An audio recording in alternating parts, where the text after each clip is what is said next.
tayo back at again to another video. Tara, samahan niyo ako at ngayon lang tayo ulit makakapag-track update.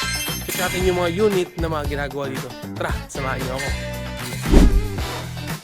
Yo, isang mabilisan track update tayo ngayon guys. So kasama natin si Eddie at si Tatang ng dalawan nating pintor dito sa Taskor. Sila ang nagkukulay ngayon dito sa apat na cab and chassis na kulay pink. Ang ginagawa pala nila ngayon ay nagko-cover ng ibang detail na hindi dapat pinturahan tulad ng salamin at iba pang parts ng cab and chassis.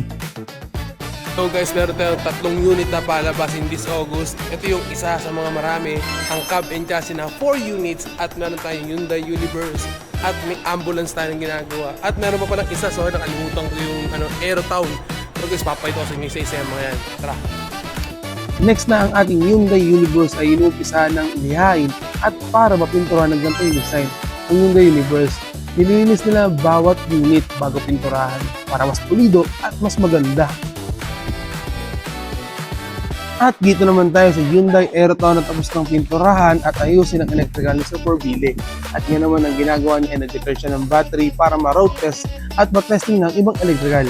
Pansin niyo naman hindi pa masyado ayos ang loob at i-detail pa para mas presentable pagdating ng customer natin.